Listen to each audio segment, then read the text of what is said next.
Hello, नमस्कार साथियों, स्वागत है आप सभी का शिक्षा पाठ मेक इट ईजी के आज के सेशन में। यहाँ हम पढ़ते हैं राजस्थान करंट अफेयर्स जो सुजसी बुलेटिन और न्यूज़पेपर पर आधारित होता है। आज है रविवार 29 मार्च 2026, चैत्र शुक्ल पक्ष एकादशी संवत 2083। आज के सेशन में हम देखेंगे अर्थ ओवर डे के बारे में जानेंगे। अर्थ ओवर डे जो कल मनाया गया था, यह दुनिया भर में मार्च के अंतिम शनिवार को मनाया जाता है। उस दिन क्या किया जाता है, तो अर्थ ओवर डे के दिन 8:30 से 9:30 बजे तक 1 घंटे के लिए बिजली बंद रखने का आह्वान किया जाता है। इसका लक्ष्य केवल बिजली बचाना नहीं, बल्कि जो क्लाइमेट चेंज है और प्रकृति को जो नुकसान हो रहे हैं, क्योंकि बिजली उत्पादन में काफ़ी बड़ी मात्रा में कार्बन डाइऑक्साइड का उत्सर्जन होता है, वह ग्रीन गैस रिलीज होती है। इस वजह से क्लाइमेट चेंज के प्रति नुकसान जो हो रहा है उसके प्रति लोगों को जागरूक करने के लिए यह हर वर्ष मार्च के अंतिम शनिवार को मनाया जाता है। इसकी शुरुआत के बारे में हम देखें तो इसकी शुरुआत सबसे पहले 2007 में सिडनी ऑस्ट्रेलिया से हुई थी। अतः इसकी अर्थ ओवर डे की शुरुआत 2007 में सिडनी ऑस्ट्रेलिया से की गई थी। तब इसे बिग फ्लिक कहा गया था और बिग फ्लिक नाम दिया गया था। लगभग 22 लाख लोगों ने अपनी लाइटें बंद रखी थी। ऑस्ट्रेलिया से इसकी शुरुआत हुई थी 2007 में। इस बार यह 20वां अर्थ ओवर डे है। इस बार 20वां अर्थ ओवर डे मनाया जा रहा है। उदयपुर में घुमंतू जाति के बच्चों की शिक्षा के लिए शुरू की गई स्कूल ऑन व्हील्स। इसके लिए हम देखें तो राजस्थान में पलायन रोकने के लिए जो पलायन करने वाले जन होते हैं, जैसे घाड़िया, लुहार, विभिन्न जाति होती है जो पलायन करती रहती है, एक निश्चित स्थान पर नहीं रहती है, उनके लिए उनके बच्चों को शिक्षा प्रदान करने के लिए स्कूल ऑन व्हील्स की शुरुआत राजस्थान गवर्नमेंट द्वारा की गई है, जिसका उद्देश्य है विमुक्ति जाति के बच्चों को शिक्षा की मुख्यधारा से जोड़ना। राज्य सरकार मोबाइल शिक्षा वाहन चलित स्कूल तैयार कर रही है। ये वाहन उन क्षेत्रों में जाएंगे जहां घुमंतू परिवार अस्थायी रूप से रहते हैं, ताकि बच्चों की पढ़ाई बीच में न छूटे।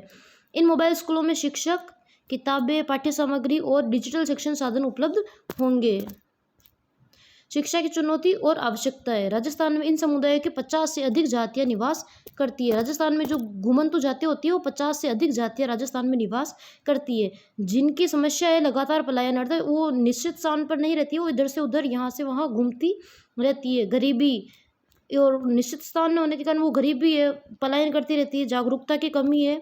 स्थायी आवास न होने के कारण बच्चे अक्सर 4वीं या 5वीं कक्षा के बाद स्कूल छोड़ देते हैं।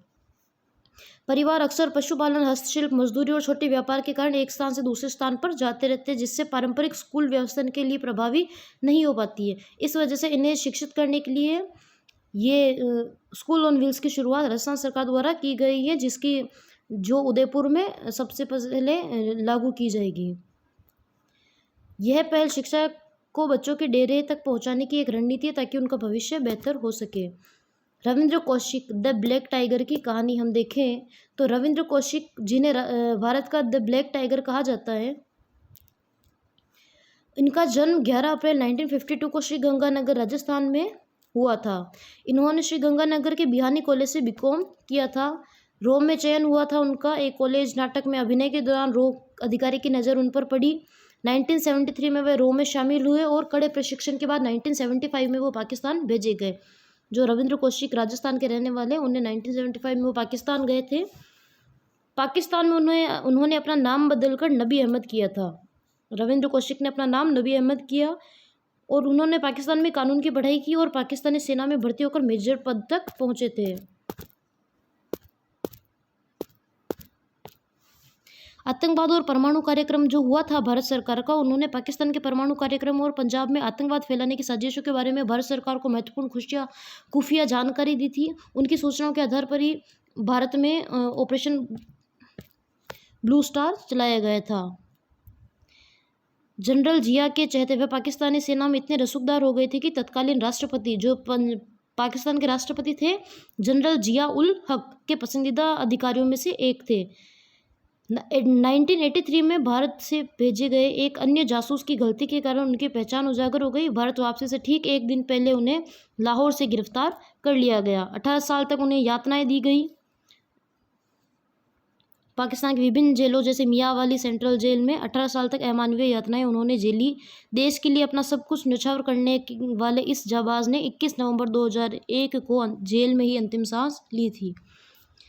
नेक्स्ट हम पढ़ेंगे चुनाव नियमों में बड़ा बदलाव हुआ है, जिसके तहत 2 से अधिक संतान, अब राजस्थान में 2 से अधिक बच्चों वाले भी पंचायत निकाय का चुनाव लड़ सकते हैं। यह पाबंदी 32 साल पहले भैरों सिंह शेखावत सरकार द्वारा लगाई गई थी। अर्थात हम देखें तो 2 से अधिक बच्चे वालों को चुनाव लड़ने पर पाबंदी 32 साल पहले भैरों सिंह जी शेखावत सरकार द्वारा लगाई गई थी, जिसे अब आधिकारिक रूप से समाप्त कर दिया गया है। राजस्थान सरकार ने इसके लिए नया कानून लाने की अधिसूचना नोटिफिकेशन जारी कर दी है। नगर पालिका अधिनियम में संशोधन किया गया है, जिसके तहत कानून के उस प्रावधान को भी हटा दिया गया है जो पहले कुष्ठ रोग को लाइलाज मानकर चुनाव लड़ने से रोकता था। इसके संदर्भ में हमने विभिन्न जानकारियां पहले वाले सेशन में भी ली थी। बजट और अन्य कानूनों के बारे में हम देखें तो वित्तीय वर्ष 2026-27 के बजट के लिए वित्त विधेयक 2026 को भी लागू कर दिया गया है। इसके साथ ही कुछ अन्य महत्वपूर्ण संस्थान और अधिनियम भी प्रभावी हुए, जिनमें अजमेर में राजस्थान योग एवं आयुर्वेद नेचुरोपैथी विश्वविद्यालय की स्थापना की जाएगी। जयपुर में महाराणा प्रताप खेल विश्वविद्यालय की स्थापना, इसके बारे में दोनों के बारे में हमने विस्तार से पहले जानकारी ली थी। अन्य संशोधनों में राजस्थान जन विश्वास विधेयक अधिनियम, इसके बारे में हमने विस्तार से 2 दिन तक जानकारी ली थी लास्ट सेशनों में। राजस्थान दुकान वाणिज्यिक प्रतिष्ठान संशोधन अधिनियम, विनियोग विधेयक 2026, इन सभी के बारे में हमने विस्तार से पहले जानकारी ली थी। अशांत क्षेत्र विधेयक, राजस्थान विक्षुब्ध क्षेत्रों में स्थावर संपत्ति के अंतरण का प्रतिषेध, इसके बारे में हमने विभिन्न विस्तार से पिछले सेशनों में जानकारी ली थी। इसको मंजूरी के लिए राष्ट्रपति के पास भेजा गया है। इसे सामान्य डिस्टर्ब एरिया बिल भी कहा जाता है। ज्ञान भारतम मिशन के तहत प्राचीन पांडुलिपियों के सर्वे और संरक्षण में राजस्थान की बड़ी उपलब्धि, जो सेंट्रल गवर्नमेंट द्वारा मिशन चलाया जा रहा है ज्ञान भारतम मिशन, राजस्थान इसमें अव्वल रहा है। मात्र 10 दिनों में 15,31,632 पांडुलिपियों का सर्वे पूरे कर देश में पहला स्थान हासिल किया है। ज्ञान भारतम मिशन के तहत पांडुलिपियों को डिजिटाइजेशन करने में राजस्थान की फर्स्ट रैंक रही है। यह कार्य संस्कृति मंत्रालय की ओर से चलाए जा रहे ज्ञान भारतम मिशन के तहत किया जा रहा है। जो सेंट्रल गवर्नमेंट है उसके संस्कृति मंत्रालय द्वारा ये ज्ञान भारतम मिशन चलाया जा रहा है। इस सर्वे का काम कई महीनों मई तक पूरा करने का लक्ष्य रखा गया है। सेंट्रल गवर्नमेंट द्वारा मई तक ये पूरा करने का लक्ष्य रखा गया है।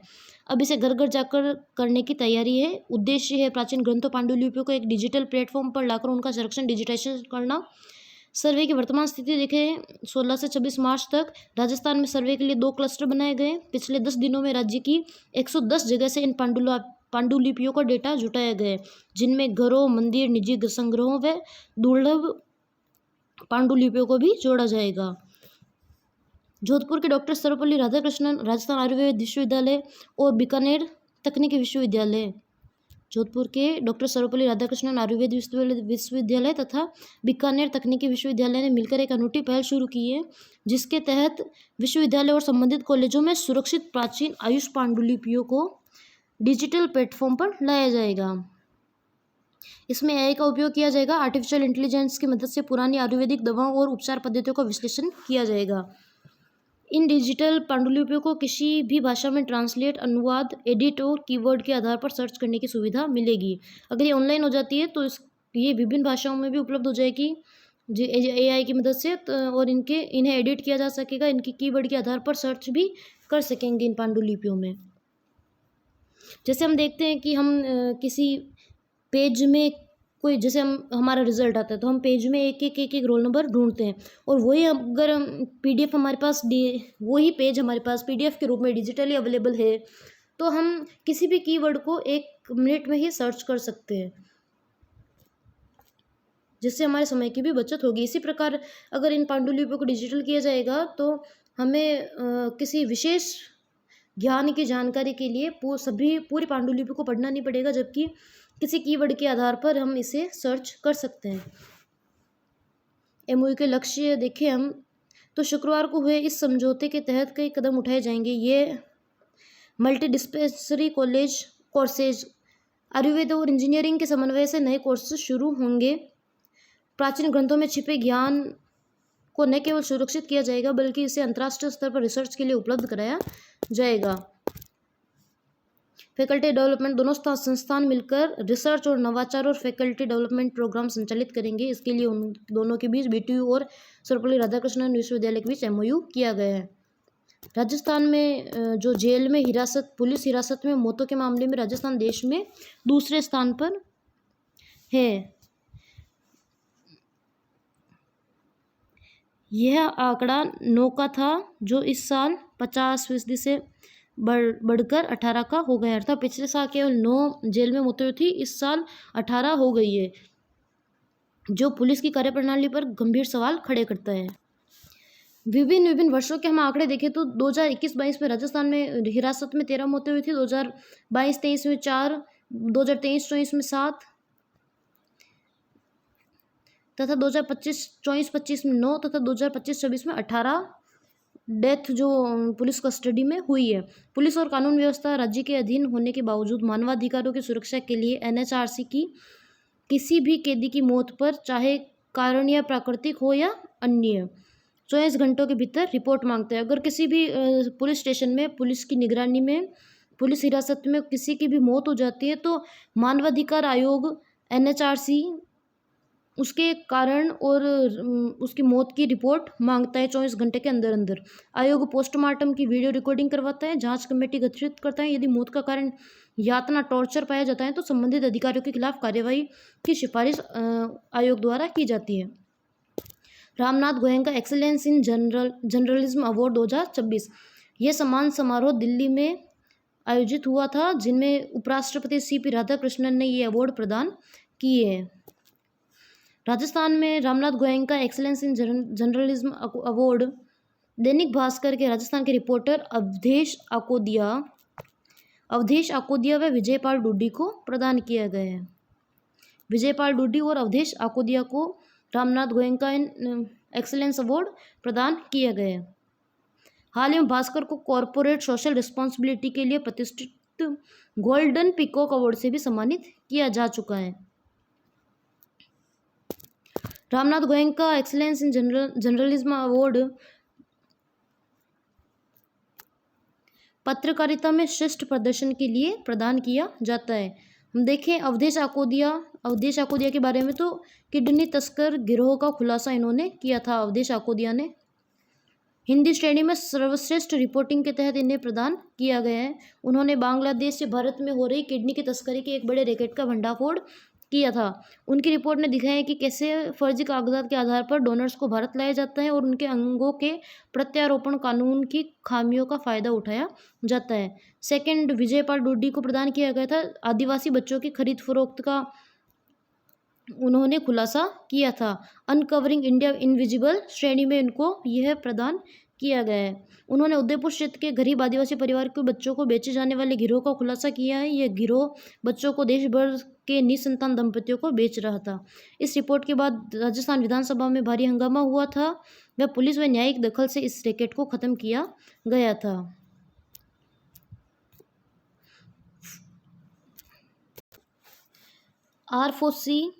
R4C Rajasthan cyber crime coordination centre बढ़ते आंकड़े। राजस्थान में हर साल साइबर ठगी के मामले में 25,000 की रफ्तार से बढ़ रहे हैं। अर्थात हर साल 25,000 की रफ्तार से साइबर फ्रॉड के आंकड़े बढ़ रहे हैं। साल 2023 में राजस्थान में जहां 80,000 मामले थे, वहीं 2025 में ये संख्या 1.25 लाख पहुंच गई है। R4C का गठन केंद्र सरकार की 14C की तर्ज पर राजस्थान अपना समन्वय केंद्र R4C बना रहा है। केंद्र सरकार का 14C की तर्ज पर राजस्थान R4C बना रहा है। इस पर करीब 100 करोड़ रुपए खर्च किए जाएंगे गवर्नमेंट द्वारा। इसमें 275 एक्सपर्ट तैनात होंगे, जिनमें पुलिस अधिकारियों के साथ साथ तकनीकी विशेषज्ञ और बैंकों के नोडल ऑफिसर भी शामिल होंगे। इनका नेतृत्व IG रैंक के अफसर करेंगे। R4C का मुख्य उद्देश्य कार्यवाही में लगने वाले समय को कम करना है, ताकि पीड़ितों का पैसा तुरंत ब्लॉक किया जा सके। ठगी की जानकारी मिलते ही पुलिस और तकनीकी विशेषज्ञों की टीम तुरंत काम शुरू कर देगी। तकनीकी विशेषज्ञ ठग को ट्रेस करेंगे और बैंक प्रतिनिधि खातों का ट्रांजैक्शन को ट्रैक कर पैसे रुकवाएंगे। मामले का ब्रीफ नोट बनाकर संबंधित साइबर सेल को भेजा जाएगा, ताकि FIR दर्ज हो और पैसा रिफंड कराने की प्रक्रिया शुरू हो सके। R4C की ज़रूरत क्यों पड़ी राजस्थान में? तो अभी साइबर ठगी की सूचना पहले 14C सेंट्रल को जाती थी, फिर स्टेट नोडल एजेंसी और उसके बाद जिलों तक पहुंचती थी। इस देरी के कारण पैसा रिकवर करना मुश्किल हो जाता था। पहले अगर जो साइबर फ्रॉड होता था किसी के साथ, तो वो पहले सूचना सेंटर में भेजी जाती थी, फिर सेंटर द्वारा स्टेट को अवगत कराया जाता था, फिर स्टेट द्वारा जिलों में यह समझ FIR दर्ज की जाती थी, जिसके तहत ये प्रोसेस काफ़ी लंबी हो जाती थी। इस प्रोसेस को कम करने के लिए R4C का गठन किया गया, ताकि राज्य स्तर की समस्याओं को राज्य स्तर पर ही समाधान किया जा सके। R4C सीधे थानों से जुड़ा होगा, जिससे कार्यवाही की रफ्तार दोगुनी हो जाएगी, और राजस्थान संभवतः पहला राज्य है जो इस तरह का स्टेट लेवल सेंटर स्थापित कर रहा है। तो R4C की तरह का स्टेट लेवल सेंटर स्थापित करने वाला राजस्थान संभवतः पहला राज्य है। मोती डूंगरी श्री गणेश मंदिर जयपुर। पुष्य नक्षत्र के अवसर पर भगवान गणेश को आयुर्वेदिक च्यवनप्राश का भोग लगाया गया। 42 साल बाद वापसी की गई यह परंपरा पहले की जाती थी, जिसके तहत विभिन्न औषधियों द्वारा च्यवनप्राश का निर्माण किया जाता था, फिर उसे प्रसाद के रूप में भक्तों को वितरित किया जाता था। 42 ईयर्स पहले मोती डूंगरी गणेश मंदिर जयपुर में भगवान को भोग लगाने के बाद यह च्यवनप्राश विशेष रूप से वृद्ध श्रद्धालुओं को निःशुल्क वितरित किया जाएगा। सुबह 9:15 बजे से पहले आओ पहले पाओ के आधार पर इसका वितरण किया गया। च्यवनप्राश की खासियत हम देखें तो यह च्यवनप्राश मंदिर परिसर में ही वैद्यों द्वारा बनाया जाता था। प्राचीन जो पद्धति होती थी उसके द्वारा बनाया गया। इसे बनाने में 60 किलो आंवला, 30 किलो मिश्री, 150 ग्राम केसर, 35 अन्य जड़ी बूटियों का उपयोग हुआ है। इसकी तासीर तरगर्म है, जिसका अर्थ है कि किसी भी मौसम में इस च्यवनप्राश को खाया जा सकता है।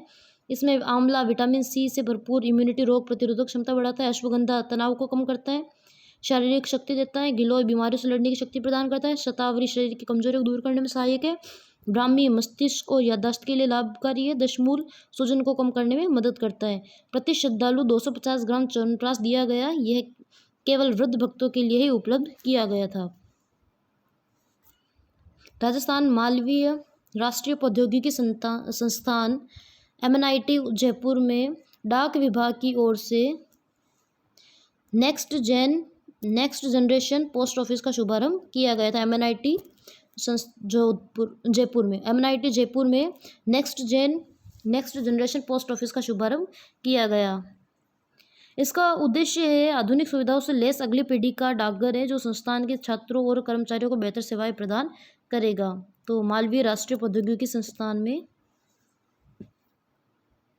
इसकी स्थापना की गई। नेशनल प्रिंटिंग एक्सपो का आयोजन 28 से 30 मार्च तक किया जाएगा। राजस्थान ऑफसेट प्रिंटर्स एसोसिएशन और प्रिंटर्स क्लब ऑफ इंडिया के द्वारा JCC सीतापुरा जयपुर में। राजस्थान के उप मुख्यमंत्री दिया कुमारी इस एक्सपो का उद्घाटन किया उन्होंने। रेलवे बोर्ड ने जयपुर जंक्शन पर integrated station facility management system लागू करने की मंजूरी दी है।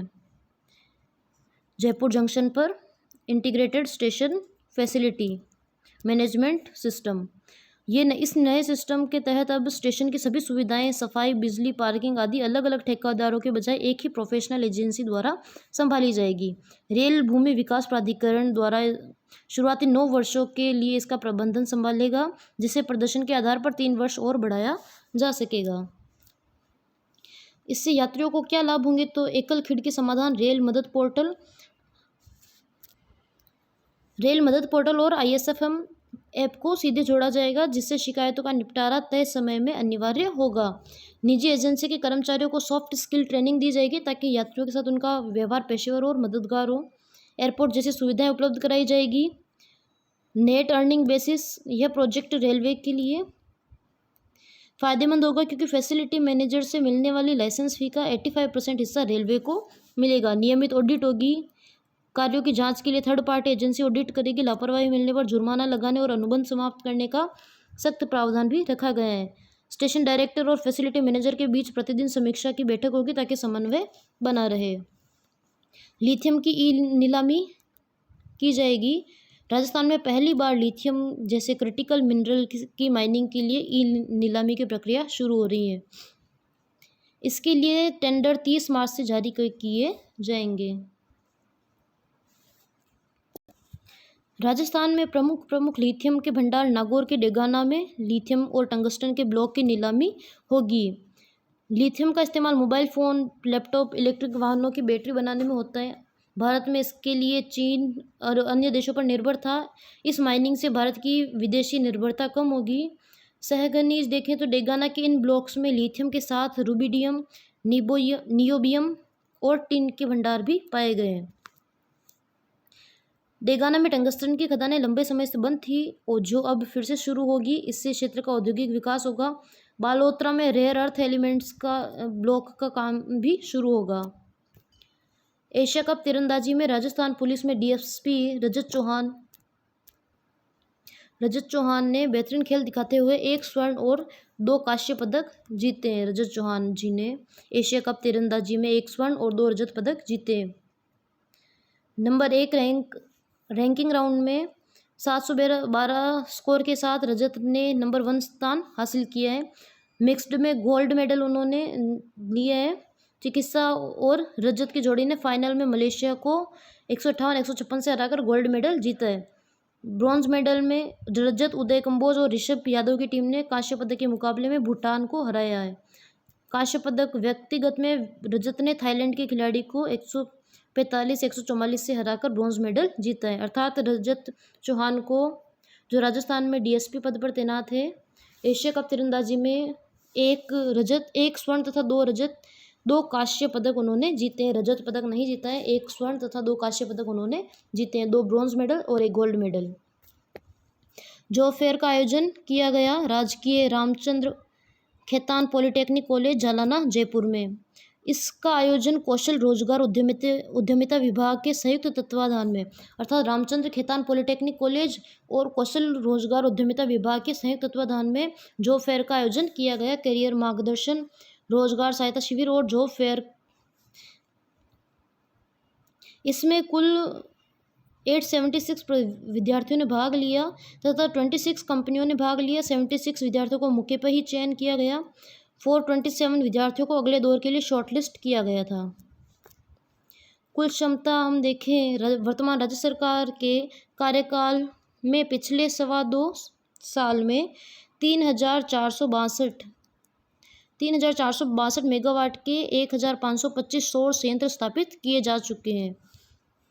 राजस्थान पीएम कुसुम योजना कंपोनेंट ए में पूरे देश में फर्स्ट रैंक पर है। कंपोनेंट ए में फर्स्ट रैंक पर राजस्थान है। क्षेत्रवार प्रगति देखें तो जयपुर, जोधपुर, अजमेर डिस्कॉम क्षेत्र में हर दिन औसतन 3 से 4 नए सौर ऊर्जा संयंत्र लग रहे हैं।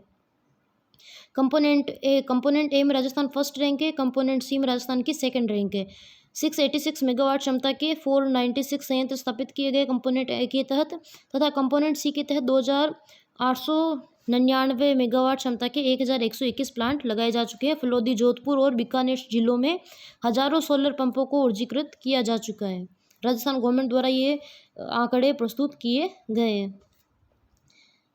किसानों को क्या लाभ होता है इसमें? दिन में बिजली। सरकार का संकल्प है कि 2027 तक प्रदेश के सभी किसानों को सिंचाई के लिए दिन में बिजली उपलब्ध कराई जाए। वर्तमान में 2,29,000 से अधिक किसानों को इसका लाभ मिल रहा है, अर्थात 2,29,000 से अधिक किसानों को दिन में बिजली मिल रही है।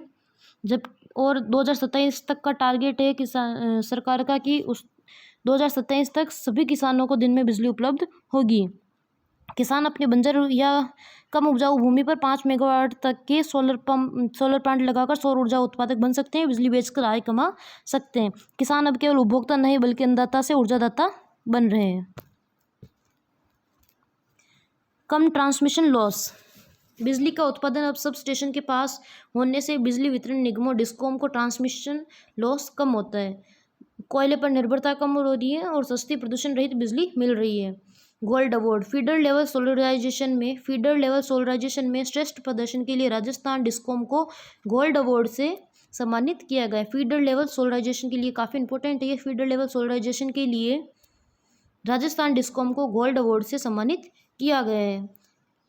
रामनवमी के अवसर पर प्रदेश में 23.60 मेगावाट क्षमता के 12 नए सोलर जो संयंत्र है वो स्थापित किए गए।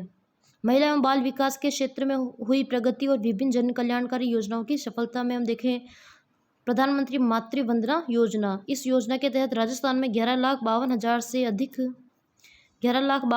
अधिक गर्भवती महिलाएं लाभान्वित हुई है।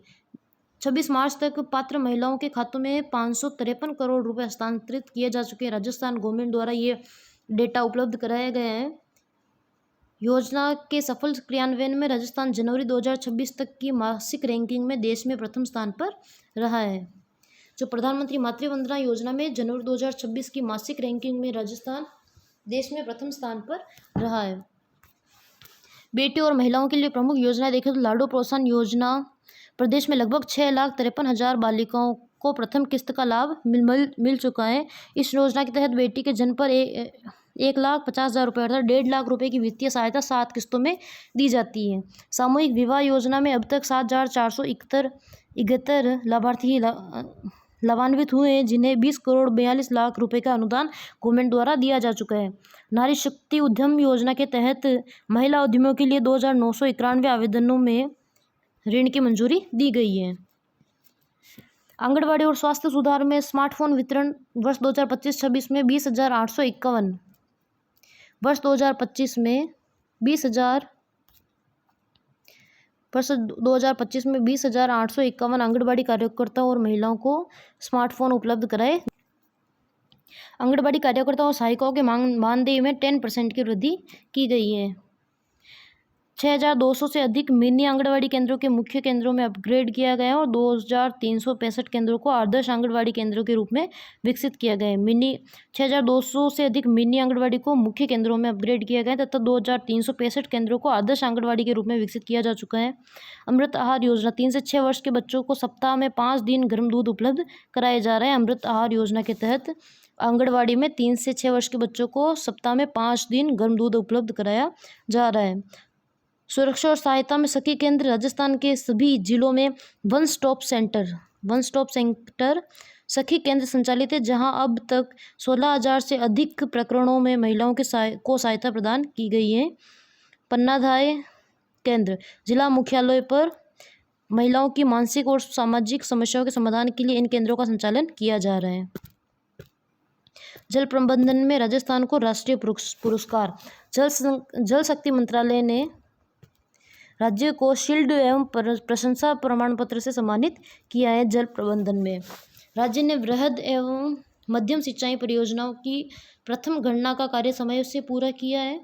पुरस्कार समारोह का आयोजन दिल्ली के डॉक्टर अंबेडकर इंटरनेशनल सेंटर में विश्व जल दिवस कॉन्क्लेव के दौरान दिया गया है।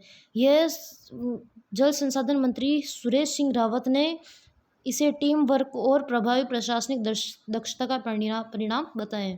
अर्थात राजस्थान गवर्नमेंट को जल प्रबंधन में राष्ट्रीय पुरस्कार से सम्मानित किया गया है। राजस्थान को नया एम्प्लॉयमेंट हॉटस्पॉट के लिए जयपुर राजस्थान का नया एम्प्लॉयमेंट हॉटस्पॉट्स। जॉब और सैलरी ग्रोथ। जयपुर में नौकरियों में सालाना 15 से 20% की वृद्धि देखी जा रही है, जबकि सैलरी ग्रोथ 8 से 10% के बीच है। जयपुर अब केवल एक पर्यटन शहर ही नहीं बल्कि एक प्रमुख स्टार्टअप और IT हब के रूप में पहचान बना रहा है। मेट्रो शहरों से मोहभंग अर्थात Tier 1 से अब जो विभिन्न स्टार्टअप्स और विभिन्न बड़ी बड़ी कंपनियां Tier 1 शहरों से अब Tier 2 शहरों की ओर रुझान कर रही है, जिसके तहत दिल्ली, मुंबई और बेंगलुरु जैसे Tier 1 महंगे शहरों के बजाय लोग अब जयपुर जैसे Tier 2 शहरों को प्राथमिकता दे रहे हैं। इसके विभिन्न कारण देखें तो Tier 2 शहरों जैसे जयपुर की ओर बढ़ते रुझान के कारण देखें तो ज़्यादा बचत। दिल्ली या मुंबई शहरों में मेट्रो शहरों की तुलना में जयपुर में रहने का खर्च 40 से 50% कम है। हम ये देखते हैं कि जैसे बड़ी सिटी में जाएंगे खर्च भी उतना ही बढ़ता जाता है। जैसे अगर कोई कंपनी मुंबई और बेंगलोर, मुंबई, दिल्ली जैसे बड़ी स्थान पर अपना प्रोजेक्ट लगाती है तो वहाँ उनकी बचत से ज़्यादा खर्चा हो जाता है। इसके बजाय अगर वो Tier 2 शहरों में, क्योंकि जितनी बड़ी सिटी और वहाँ महंगाई भी उतनी ही होती है, इस वजह से अब वो Tier 2 शहरों की तरफ अपना रुझान करें जिससे वो बचत अधिक कर सके और खर्च कम कर सके। दिल्ली के बजाय जयपुर में खर्च 40 से 50% तक कम होता है। मेट्रो में 1 लाख कमाने वाले व्यक्ति की तुलना में जयपुर में 60 से 70 हज़ार कमाने वाला व्यक्ति भी ज़्यादा बचत कर लेता है। अर्थात देखें तो दिल्ली, मुंबई जैसे बड़े शहरों में अगर कोई व्यक्ति 1 लाख रुपए भी कमाता है पर मंथ, तो वो जयपुर जैसे टियर 2 सिटी के 60 से 70 हज़ार कमाने वाले व्यक्ति के बराबर ही बचत कर पाता है। छोटे शहरों में प्रोफेशनल ग्रोथ के साथ साथ फैमिली सपोर्ट सिस्टम बना रहता है, जिससे मानसिक शांति और काम के भी संतुलन बेहतर रहते हैं। डिजिटल बदलाव के कारण, डिजिटल ट्रांसफॉर्मेशन की वजह से अब भौगोलिक दूरियां खत्म हो गई है। कंपनियां प्रीमियम सैलरी देने के बजाय जयपुर जैसे शहरों में सस्टेनेबल टीम बनाने पर निवेश कर रही है। विकेंद्रीकरण के कारण महिलाओं को अब करियर के लिए घर छोड़ने की जरूरत नहीं है, उन्हें घर के पास ही बेहतर अवसर मिल रहे हैं। घोड़ावन संरक्षण एक ऐतिहासिक उपलब्धि, सफल स्थानांतरण किया गया है। पहली बार एक राज्य से दूसरे राज्य में अंडा स्थानांतरित कर सफल प्रजनन कराया गया है। अर्थात जैसलमेर से कच्छ ले जाया गया है घोड़ावन के अंडे को। राजस्थान जैसलमेर प्रजनन केंद्र से अंडा 770 किलोमीटर दूर गुजरात के कच्छ में भेजा गया है। उसके लिए ग्रीन कॉरिडोर का निर्माण किया गया था। सुरक्षित और समय पर पहुंचाने के लिए पोर्टेबल इंक्यूबेटर की मदद से यह 19 घंटे में पूरा किया गया। प्राकृतिक वातावरण, जन्म 21 मार्च को जैसलमेर से रवाना हुआ। अंडा 22 मार्च को कच्छ में मादा घोड़ावन के घोंसले में रखा गया। 4 दिन बाद वहां से चूजा निकला। 10 साल का इंतजार। कच्छ में करीब 10 साल बाद घोड़ावन के चूजे का जन्म हुआ है, जो इस लुप्तप्राय प्रजाति के लिए बड़ी उम्मीद है। फोस्टर मदर का साथ, चूजा अब कच्छ में अपनी फोस्टर मदर पालक माँ के साथ प्राकृतिक वातावरण में रह रहा है। अर्थात घोड़ावन संरक्षण के लिए जैसलमेर जो संरक्षण सेंटर है, वहां से कच्छ के रण में घोड़ावन के अंडे का प्रत्यारोपण किया गया। शेखावाटी विश्वविद्यालय का 6ठा दीक्षांत समारोह मनाया गया 28 मार्च को। 6ठा दीक्षांत समारोह शेखावाटी विश्वविद्यालय का। मुख्य अतिथि राज्यपाल हरिभाऊ कृष्णराव वांगड़े। राजस्थान में अंगदान के प्रति बढ़ी जागरूकता और राज्य का शानदार उपलब्धि। दूसरा स्थान है राजस्थान का संपूर्ण भारत में अंगदान के लिए। 1 जनवरी 2026 से 22 मार्च 2026 के बीच 1 जनवरी 2026 से 22 मार्च 2026 के बीच अंगदान की शपथ लेने में राजस्थान पूरे देश में महाराष्ट्र के बाद दूसरे नंबर पर है। अंगदान की शपथ के लिए राजस्थान की सेकंड रैंक रही है। आंकड़ा हम देखें तो देश में कुल 4,85,347 पंजीकरण हुए 1 जनवरी से 22 मार्च के बीच, जिनमें से 91,560 अकेले राजस्थान से। हनुमानगढ़ अंगदान की राजधानी। सबसे चौंकाने वाली बात यह है कि जयपुर और जोधपुर जैसे बड़े शहरों को पीछे छोड़ते हुए हनुमानगढ़ जिला अंगदान में पहले स्थान पर है। अर्थात राजस्थान अंगदान में पंजीकरण कराने में भारत में दूसरे स्थान पर है और राजस्थान में हनुमानगढ़ फर्स्ट रैंक पर है। हनुमानगढ़ में 12,497 लोगों ने पंजीकरण करवाया, जबकि सूची में झुंझुनू और चूरू क्रमशः दूसरे और तीसरे स्थान पर है। अर्थात हम देखें तो हनुमानगढ़ की अंगदान के लिए पंजीकरण करने में फर्स्ट रैंक है, झुंझुनू की सेकेंड है और चूरू की थर्ड रैंक है। इस मुहिम में 30 से 35 वर्ष के युवा सबसे आगे हैं। आंकड़ों के अनुसार इस आयु वर्ग के 42,239 युवाओं ने अंगदान का संकल्प लिया। इसके विपरीत 60 से अधिक आयु के वर्ग के लोगों ने यह रुझान कम देखा गया है। किन अंगों का सबसे ज़्यादा पंजीकरण हुआ है तो लीवर के लिए 61,379, हृदय के लिए 58,574, फेफड़ों के लिए 53,828, किडनी के लिए 35,604 पंजीकरण करवाए गए।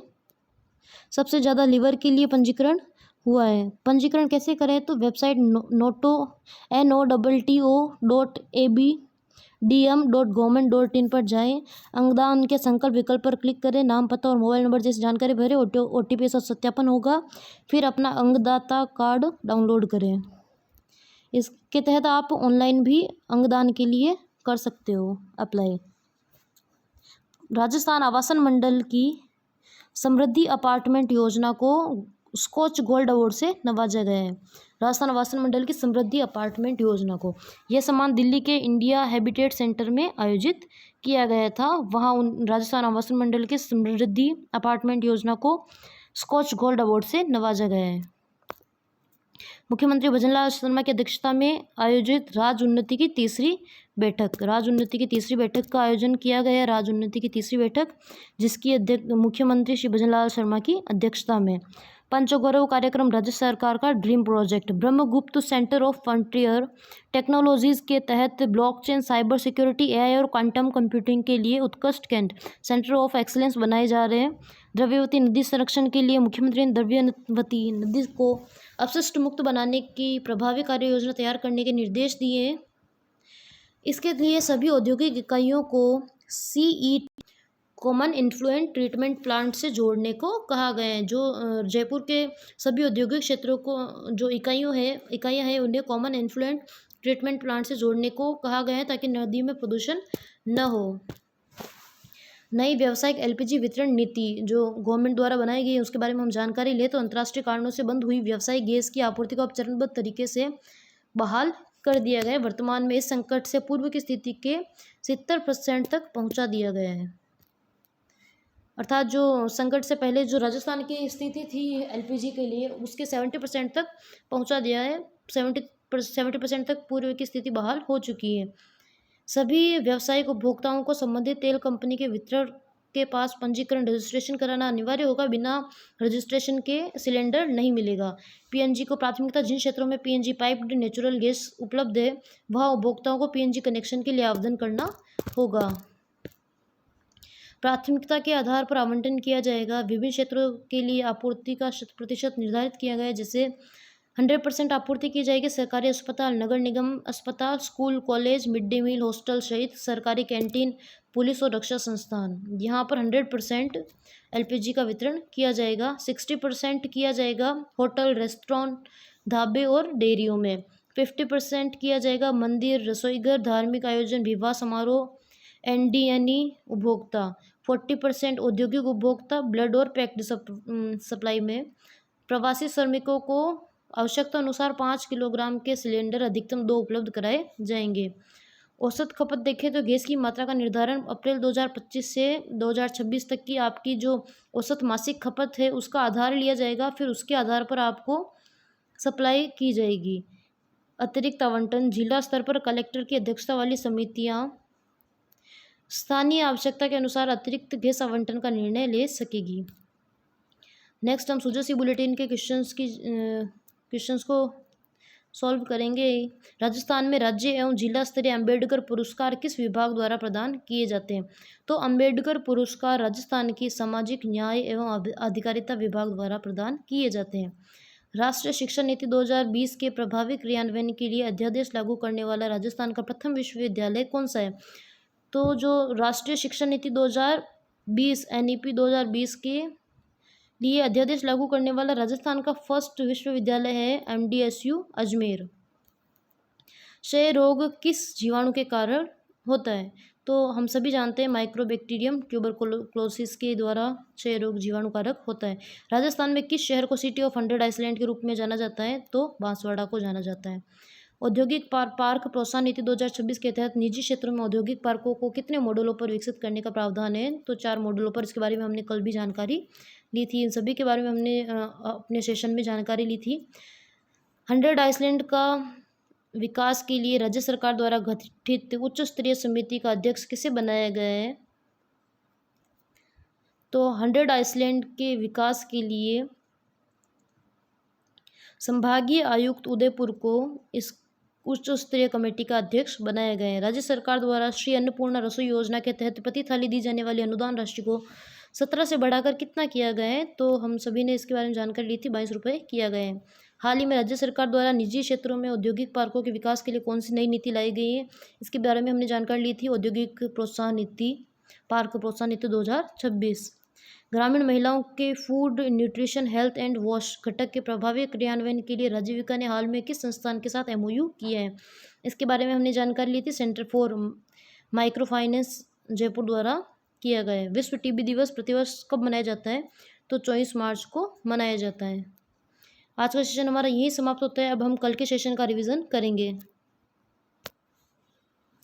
कल के सेशन में हमने देखा था संत राजाराम जी महाराज का 144वां जन्मोत्सव मनाया गया था शिकारपुरा जोधपुर में। मुख्यमंत्री जी इसमें शामिल हुए थे, जिसमें मुख्यमंत्री जी ने विभिन्न विभिन्न गवर्नमेंट द्वारा विभिन्न विभिन्न जो उपलब्धि हासिल की उसके बारे में जानकारी दी थी। रामनवमी के अवसर पर जोधपुर के घंटाघर क्षेत्र में भी भजनलाल शर्मा जो शोभा यात्रा हुई थी उसमें शामिल हुए थे। इसमें भी विभिन्न विभिन्न जानकारी उन्होंने दी थी। साइबर अपराधी अब एनएस नेटवर्क अटैच्ड स्टोरेज को निशाना बना रहे हैं, जिसके तहत हमने विभिन्न विभिन्न जानकारियाँ ली थी। खाद्य विभाग की रिपोर्ट के अनुसार प्रदेश में एलपीजी संकट के दौरान घरेलू गैस सिलेंडरों की कालाबाजारी बेलगाम हो गई है, जिसमें हमने देखा था कालाबाजारी का घट जयपुर में सबसे ज़्यादा शिकायतें आई हैं, 60% जयपुर से आई थी। विभिन्न विभिन्न हमने जिलों के बारे में देखे तो जयपुर से ज़्यादा 322, सीकर से 119, झुंझुनू से 87, श्रीगंगानगर 62, भीलवाड़ा 58, अलवर 50, अजमेर से 46, बीकानेर 40, खेरतल 29, कोटा 22 तथा सिलेंडर बुक नहीं होने की शिकायतें जयपुर से 2210 तथा सीकर से 710, भीलवाड़ा से 419, अलवर से 329, जोधपुर से 201 शिकायतें आई थी। जूनियर राज्य स्तरीय वुशु प्रतियोगिता का आयोजन करणी सिंह स्टेडियम बीकानेर में 27 से 29 मार्च तक किया जा रहा है। राजस्थान वुशु संघ और बीकानेर वुशु संघ इसका आयोजक है। हिरानंद कटारिया राजस्थान वुशु के अध्यक्ष है। एशिया कप तीरंदाजी में रजत चौहान ने आज 1 स्वर्ण पदक तथा 2 कांस्य पदक जीते हैं। वैश्विक यूनिवर्सिटी रैंकिंग संस्थान क्वाकवेरिली साइमंड्स द्वारा जारी की गई 16वीं वार्षिक रैंकिंग में बिट्स पिलानी टॉप 50 की रैंकिंग में अपनी जगह बनाई है। जयपुर जू में अब जो जम्मू कश्मीर से काले भालू का जोड़ा लाया गया है वो आकर्षण का केंद्र है। नर भालू का नाम हरी तथा मादा भालू का नाम कमला किया गया था। इसके बारे में हमने विभिन्न जानकारी ली थी। बाघिन रानी के शावकों का नामकरण भी किया गया इसी कार्यक्रम के दौरान। नर शावक के सूर्या, शौर्य और विजय तथा मादा शावक का नाम अंबे और वृंदा किया गया है। बाघ शिवाजी और बाघिन रानी के 5 शावकों का नामकरण किया गया था। बाड़मेर के लोक कलाकार पद्मश्री अनवर खान मांगणियार को संगीत नाटक अकादमी का उपाध्यक्ष नियुक्त किया गया है। यह फर्स्ट टाइम है कि किसी लोक कलाकार को यह पद दिया गया है। बाड़मेर बेसिन में तेल उत्पादन में गिरावट आई है। जो पहले 2 लाख बैरल प्रतिदिन होता था, अब घटकर 70,000 बैरल प्रतिदिन रह गया है। चट्टानों से चिपके गाढ़े तेल को निकालने के लिए एएसपी तकनीक का प्रयोग किया जा रहा है कंपनी द्वारा तथा राजस्थान बाड़मेर बेसिन बॉम्बे हाई के बाद देश में दूसरा स्थान है। नाथद्वारा राजसमंद में सबसे ऊंची हनुमान प्रतिमा का लोकार्पण हुआ है। श्री जी के हनुमान जी, इसके मूर्तिकार नरेश कुमावत जी हैं। इसके गोल्डन कलर थाईलैंड से मंगवाया गया था। ये जो श्री जी के हनुमान जी हैं उनके बारे साबरी बद्रस को बिस्मिल्लाह खां अवार्ड सूफी गायन में उत्कृष्ट प्रदर्शन करने वाले उस सूफी गायन को प्रसिद्धि दिलाने वाले को यह अवार्ड दिया जाता है। सम्मानित कलाकार है अमीन साबरी तथा तनवीर साबरी को बिस्मिल्लाह खां अवार्ड से सम्मानित किया गया। बिहार के बक्सर में आयोजित हुआ था ये कार्यक्रम। 12 के लहसुन को ग्लोबल ब्रांड बनाने के लिए जीआई के लिए आवेदन किया गया है। इसके बारे में हमने विभिन्न जानकारियाँ ली थी। श्री महावीर जी मेला करौली में आयोजित किया गया जिसके बारे में हमने विभिन्न जानकारियाँ ली थी। सुजासी बुलेटिन के क्वेश्चन देखे थे। राज्य में सेमीकंडक्टर अनुसंधान के लिए राजस्थान सेमीकंडक्टर पॉलिसी 2026 लॉन्च की गई थी। राजस्थान सेमीकंडक्टर पॉलिसी के तहत निवेशकों को इंडिया सेमीकंडक्टर मिशन के तहत 60% का अनुदान दिया जाएगा। राजस्थान का प्रथम ग्रीनफील्ड एयरपोर्ट कोटा बूंदी में बनाया जाएगा। श्री अन्नपूर्णा रसोई योजना के तहत वर्तमान में भोजन की थाली की मात्रा 600 ग्राम निर्धारित की गई है। माही बांध राजस्थान के बांसवाड़ा में स्थित है। Thank you so much. आज का सेशन हमारा यही समाप्त होता है। इसी तरह बने रहिए, शेयर कीजिए, सब्सक्राइब कीजिए। Thank you.